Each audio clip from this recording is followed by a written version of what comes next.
Red eyes to witness the future. Purple to see the lies, but orange? Green? That remains to be seen. Stalking the dark forests of Appalachia, the Mothman remains one of Fallout 76's greatest mysteries. A cryptid creature, in actuality it's not a single entity, with numerous Mothmen having a variety of different eye colours and temperaments. Some will stalk you, others will hunt you, some are worshipped and others impart wisdom, made all the more confusing by close ties to another one of Fallout 76's greatest mysteries. What we are left with is more questions. Why is the red-eyed Mothman considered divine? How did the Wise Mothman become wise? And what is the significance of all Mothman hatchlings having orange eyes? In today's video we're going back through the history of the Mothman, combing the evidence that can be found before presenting 10 different interesting facts and theories you may have missed about Appalachia's most famous cryptid. Let's get started.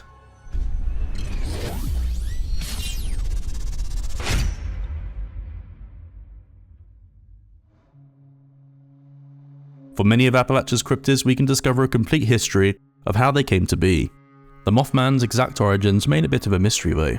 Prior to the Great War it was reputed to be a mythical creature, a hybrid of man and moth, featuring in the tales from the West Virginia hills as a hostile red-eyed beast preying on those in the Point Pleasant area, and despite its vicious reputation it garnered quite the following: cryptid hobbyists, conspiracy theorists, and even a clandestine cult. And this mysterious cult of the Mothman fervently worshipped it as a divine being, practiced numerous rituals and established hidden shrines. We find the Mothman statue in Point Pleasant, and multiple shrines spread throughout the town. And scattered around these we find eggs. Our first fact for today is these eggs actually have an interesting usage in the cult. We of course could use them to cook up some delicious snacks among other things, but the followers of the Winged One will actually use these eggs to create a holy oil. You can find a holotape called Chapter 7 in different locations like Clancy Manor, on a shelf in the kitchen, or Johnson's Acre just here on a wooden table. We learn about the process of constructing an effigy. Let's give it a listen. Chapter 7. Constructing the effigy.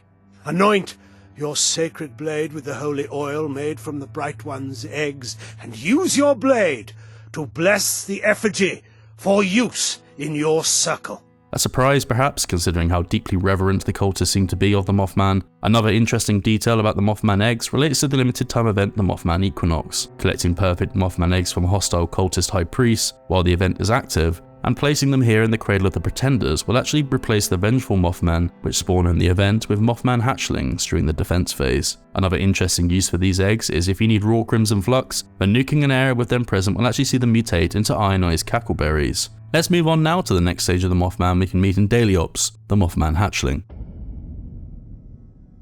A tiny Mothman, these little guys still pack quite a punch. Exhibiting the same abilities the larger variant utilizes in combat, they differ in that only one variant can be found. All Mothman hatchlings exhibit yellow or orange eyes with a unique colouring. This is significant as it suggests that there might be a reason why the adult variants have different coloured eyes. We'll be coming back to this in more detail later on as we theorise over what that might be in each case, but the hatchlings share the most similarities with the orange coloured adult Mothman. These will uniquely spawn as the vengeful Mothman variety. Despite their size, the hatchlings are credited as being voracious eaters in multiple accounts. Speaking to the Season 12 ally Stephen Scarberry, the only non-hostile member of the followers of the Winged One we can actually speak to, he will recount the story of how he became chosen.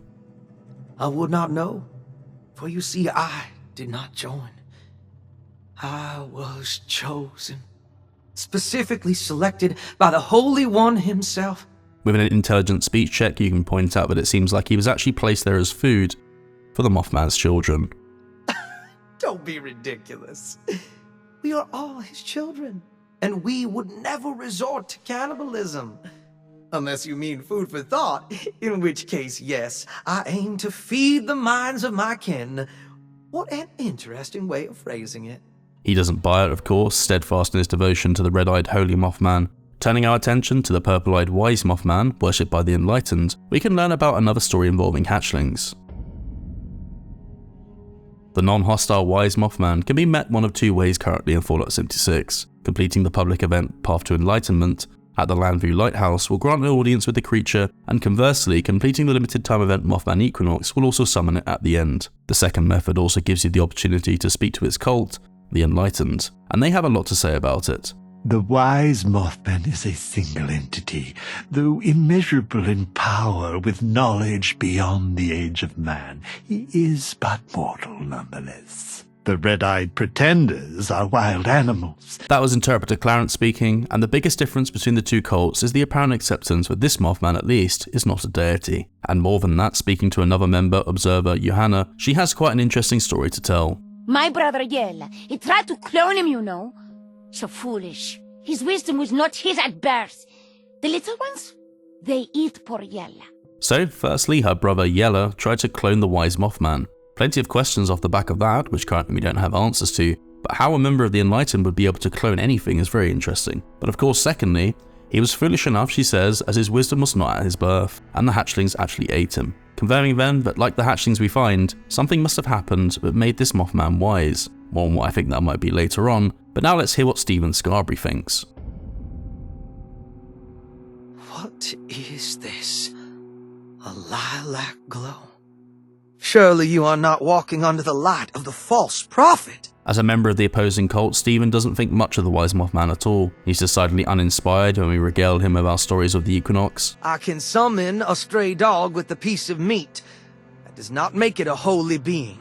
Nevertheless, as one of the services he provides as an ally, Stephen can actually bless you with a holy prayer, granting you the buff Blessing of the True Mothman, essentially an XP buff for a set amount of time. But what's more interesting is he cannot do this if you already have the Enlightened XP buff from the Wise Mothman, and he'll actually explain why. I sense some lilac deception on your soul. I pray that I can cleanse all of it. O kind and forgiving Mothman, let this larva be welcomed back into the fold and be purged of their purple corruption. I think it's really interesting he refers to this as corruption, and the fact that he can even tell that we have it. Of course, he does have a strong dislike for the Enlightened, and this might mean that this is just disparaging put down, like this. That purple liar. But I think conversely, we can also assume that the Holy Mothman is also corrupting us when he blesses us, and the idea that both of these Mothman are in some way corrupted is something I really think could be the case. As discussed previously, we find all hatchlings seemingly uncorrupted with no unique qualities, wild, aggressive creatures not unlike any other wild beast we can meet in the wasteland, and the orange-eyed Mothman could perhaps be an adult Mothman, simply uncorrupted by anything. It will hunt us as readily as the red-eyed Mothman, of course, though. On that note then, while we ponder where this corruption might stem from, it's a good time to talk more about the followers of the Winged One and their red-eyed Holy Mothman, and in particular Stephen Scarberry, our helpful assistant and loyal ally. For now at least, as if you catch him just at the right moment, it seems that he might be planning to kill us. Maybe one day I will become a child of the wood. I just need to... Oh, hello. Don't mind me. Just ruminating. Stephen knows more than he's letting on. In this little snippet he will mention that one day he hopes to become a child of the wood, and this influence, particularly with our presence throwing him off, is he plans to sacrifice us to become one. Now this might seem like a stretch initially, just from that, but let's go through what we do know. Brothers of the Wood, Child of the Wood, and Gifts from the Woods, the W capitalized, are examples of terminology you can find throughout a series of notes found at random encounter locations and inside Lucky Hole Mine. A series of these notes called cultist scrawlings can be found at random encounters, and they actually describe a great moth providing a fruitful harvest once again, and a gift from the woods as they came across another camp. The voices of the woods joined them when they prepared for tonight's offering, and another series of random encounter notes are even more interesting than these, a set of 4 entitled Cultist Final Pleas. Drink with me, brothers of the wood, again capitalized, guided by truth, the only light in the forest. The devout whose faith never trembled will surely be rewarded, and this is perhaps a reference to the enlightened. As the flame beckoned to Moth, we came to him, our father of the woods. He showed us warmth, he provided us with water, he whispered a willingness to accept into our hearts, and there's more mentions too. Servants of the woods, a gift to the eyes of the forest, and then the final note, and this is very peculiar, it actually reverts back to mention of the great moth illuminating our world. So, these cultists you can find actually committed ritual suicide, drinking a poison drink willingly in the name of something. Is the woods a reference to the red-eyed Mothman? Well, no. And we learn the truth of course in Lucky Hole Mine. In the note entitled His Priestess, we read about the now deceased first priestess of the wood. She guided the cult to the mine after hearing his voice, and the note said they'd be refused entry 3 times, just like in these terminal entries. The first, entitled Strange Woman, described an old lady asking to see the depths of the mine, who quickly became irritated and had to be escorted away by protectorons. In closing up, the same miner is shutting down some pumps outside after receiving word that the mine is being shut down. Before realizing they are being watched and noticing the old lady again, but this time with some friends. Again, they asked to see the depths, and this time the miner just ran away. Finally, in break-in, the miner discovers the locks have been smashed open and concedes that the miner now belongs to the visitors, but they can have it. The voices these notes refer to doesn't belong to the Mothman though. He, him, the wood, firstborn of the wood, and most commonly the interloper are all the names given to describe the supernatural entity residing in the depths. The followers of the Winged One clearly worship the interloper as well, and judging by the fact Stephen hopes to become a brother of the wood one day, suggests that this is actually a more senior position within the cult. So how does the Red-Eyed Mothman fit into all of this? Stephen is pretty unwavering in his assuredness that only the Red-Eyed Mothman is considered holy. He has his mind made up of course on the Wise Mothman, but the Scorched Mothman and other variants he's less sure about. He is adamant though that only the Holy Mothman cannot become sick. Sick? Oh no. We of course know that this is untrue, but what about his cultist brothers and sisters? Hanging around them you'll hear this speech quite a lot. He is our shepherd, guiding us through the darkness to his divine light. Where his wings flutter, I will follow, and I will not fear the darkness of night. And they'll also scream variants of it at you in combat. You will be sacrificed to the divine light! From all of this we can take a couple of things. We are threatened with being sacrificed to the divine light. The Holy Mothman will lead the cultists to the divine light, and you'll also hear them refer to the Mothman as a shepherd. Considering what we already know about the interloper and the hierarchy within the cult of becoming a brother of the wood, let's visualize how this religion is structured. At the top sits the interloper, a being with a telepathic ability to call out to humans and entice them to Lucky Holt Mine. The song of the interloper incidentally might be what we hear in its chamber. Below the interloper we have the red-eyed Holy Mothman, shepherds which guide the human cultists into committing human sacrifices, either bringing unfortunate captives to bear, or even ritualistically killing themselves. And at the bottom then we have humans, which function as foot soldiers bringing food, or functioning as food themselves. And I say food, but the key really is the blood. The interloper is surrounded by empty vials that once contained sacrificial blood that was poured onto its roots. And blood really seems like a big deal within the cult, albino Radstag blood being another key component in the rituals, and strangely the closest bit of evidence to support my theory regarding the Red-Eyed Mothman being controlled in some way is actually from another cultist, Jeff Lane. The Mothman is a creature more like us than the unknowable horrors in the peripheral vision. He came to an understanding that only the interloper was not of this realm, and the Mothman was closer in stature to humanity, in my mind making it also susceptible to the machinations of the eldritch horror. Purely from a visual standpoint, just looking at the vines, garb and design of the camps the cultists make, these more closely resemble the interloper than the Mothman. I will get into this more in a future video, but the parallels between the interloper and the cult of the Mothman, and Okweltoth and the Dunwich cult are incredibly similar. Ritualistic human sacrifices, a high priestess figure, telepathic sway over humans, and of course the Kirby heads. The interloper appears to be dreaming currently, but perhaps a certain amount of sacrificial blood is needed to be poured onto its roots. It'll be really cool to see it change in some way over time, or perhaps even waking up at some point. In summary then, the Red-Eyed Mothman might be divine, but only in its apparent servitude to the unknowable horror that dwells within Lucky Holt Mine. While the cult we know and love has been busy in Appalachia, their rival faction the Enlightened are more mysterious, and might actually end up being the focus of a future expedition. But why do I think the Enlightened might appear in an expedition? Well, in short, because they return to Appalachia for the Mothman equinox in what is described as a pilgrimage. Reading the tomes found in the Point Pleasant Church and speaking to the members you meet in the event, we can learn about their journey out of Appalachia. To read the tome Exodus, you will need to have completed Mothman Equinox 6 times, and in the tome we learn about the journey of wise Charles the Forewarned, and how he heard the whispers of the purple-eyed Wise Mothman leading many of the original cult to safety in Lucky Holt Mine. Charles led the Enlightened out of the mine, and although many despaired at post-war Appalachia, he reassured them because he'd had a vision. A lantern awaited them outside of Appalachia, a beacon of safety and home for those who'd heard the truth. And so they left. Eventually they reached lands untouched by the Scorched Plague and founded a church naming it the Lantern that had been foreseen. So let's pause here for a moment. Both factions of cultists are fervent, and the language they use is often embellished. It is however a sure thing that this lantern does exist outside of West Virginia, but what is really interesting are the inferences that the lantern might be in part a pre-existing structure. The terminology Charles uses mentions a beacon of safety and home, and speaking to another member of the Enlightened Observer, Errol, he has this to say. I miss the lantern's glow. My hunts often send me far from home, but never like this. I can barely see it shine from here. And they really do double down on the distance to this location.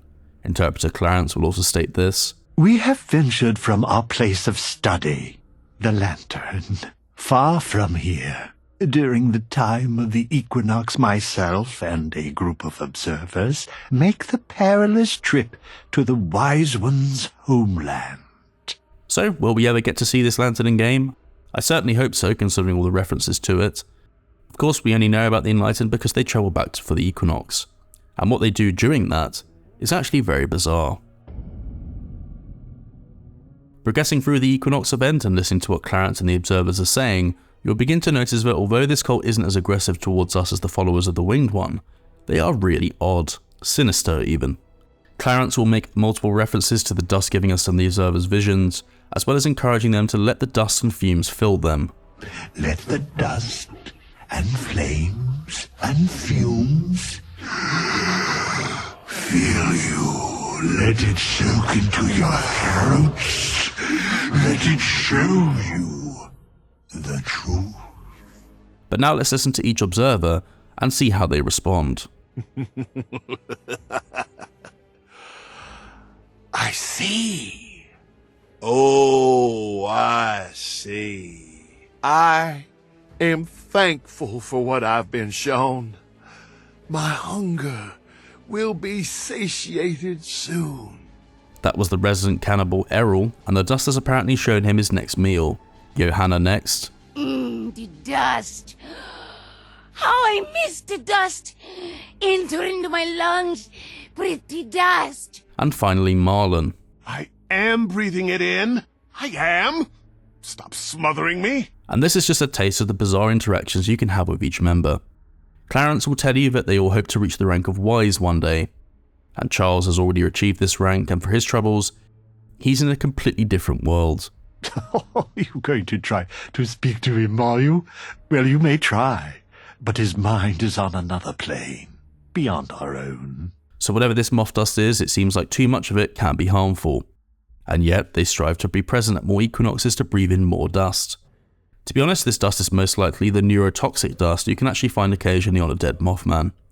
And it definitely doesn't sound like the healthiest thing to ingest. Moving on, we know why the Enlightened returned to Appalachia for the equinox, but why did the followers of the Winged One come back? A key figure in both cults is Dr. Wallace, a pre-war entomologist who lived and apparently died before the Great War.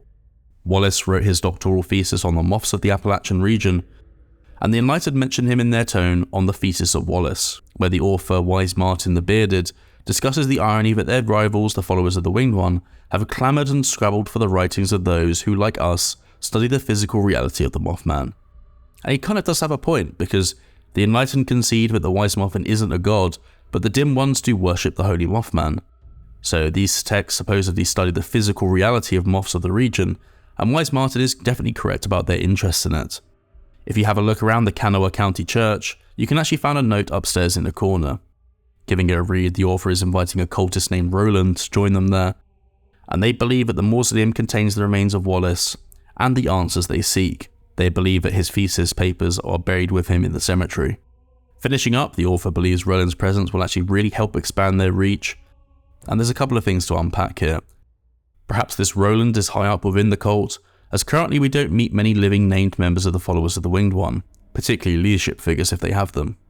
We're predominantly stuck with just Stephen Scarberry for the moment.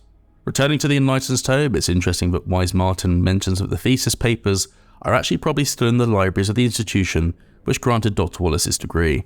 He doesn't believe it holds much value though, as it's most likely a study of ordinary moths. Now, he might be right, but I actually suspect that there's more to this. Not just because it's referenced as much as it is, and is so easily dismissed by Wise Mothman, but because of one line of text you might actually catch Wise Charles muttering to himself during the Mothman Equinox event. Let's give it a listen. Wallace, answer. Interesting, but if there is more to this thesis then, what truth might it contain? And why does Charles want Wallace to answer him? I do have a theory. As we discussed at the beginning of the video, almost all cryptids have an origin that we can discover. scientific experimentation, radiation, but not the Mothman, yet. We have records of a first sighting, and the physical evidence we see before us. In combat, these guys can pack quite a punch, and really do exhibit a unique set of attacks. Aggressive vocalizations, generating waves of sonic blasts that stagger and cause blurred vision, and occasionally a powerful shockwave too to boot. Launching into the sky and reappearing instantaneously before finally disintegrating into a pile of ash. In the ash you can find neurotoxic dust, and sometimes a torn Mothman wing. This can actually be scrapped for acid and ballistic fibre. Are these really just mutated moths though? They're classed as insects, but compared to everything else that's mutated insects, they really do seem to have quite a unique repertoire of attacks. The Enlightened will talk to you about the cosmic wisdom of the Wise Mothman, and Wise Charles is apparently on a different plane of reality now, according to Clarence. I think then that it is very likely that these Mothman might be of alien origin in some capacity.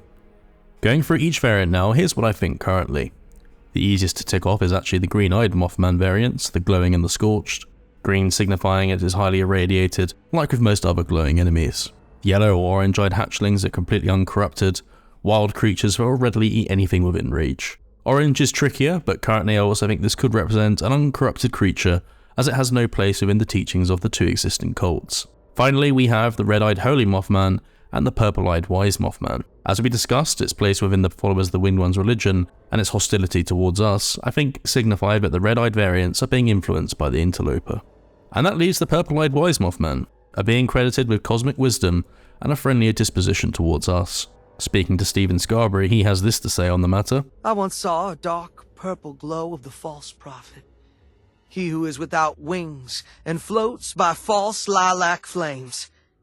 How could one fall for his lies? And he clearly believes that this Mothman is actually being influenced by the Flatwoods monster. Hence, I would imagine its reputation as the false prophet. The colours certainly line up, but the Flatwoods monster is universally hostile, and the Enlightened are aware of its existence as well, as they mention it in the False Gods of Appalachia tome.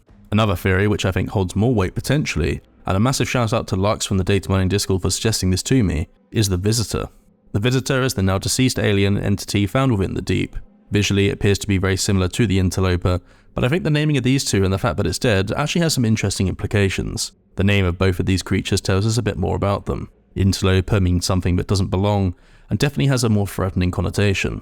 Conversely, Visitor, I think, is a much friendlier name for this alien entity, a visitor to our world. The Wise Mothman is a very rare sighting, and it might just be a single Mothman too, considering it is invulnerable now, and perhaps this is because the Visitor's death means it can no longer influence or control more of the creatures. Perhaps these two alien entities, the Interloper and the Visitor, were in conflict with one another, with the former having something to do with the latter's apparent death. Whatever the case, I think it's a fascinating theory. On a purely superficial level, the area in the deep you actually find the Visitor, colour matches the eyes of the Wise One. Anyway, I digress. The absence of any indication of how they came to exist pre-war certainly suggests that this might be the case. And it would be interesting then that the Thesis of Wallace, investigating the moths of the region, could confirm or counteract any theories we have about their creation. But what do you think? Is the Mothman really a mutated moth, or something more? Let me know your thoughts in the comments. I think all of the currently unfinished storylines of Fallout 76, these two cults of Mothman worshippers and the creatures themselves remain one of the most interesting topics for me at least. We are yet to discover what any future DLCs or expeditions might entail, but things seem perfectly poised to discover more about them and hopefully get some definitive answers to our questions. I hope you enjoyed this video. We post a variety of Fallout content with more lore videos, camp videos, tutorials, and guides a regular feature, so subscribing and turning on the bell icon is really the best way to stay up to date. If you enjoyed this particular video, then why not drop a like on it as well. For now though, I'm off. Thank you for watching, and we'll see you in the next one.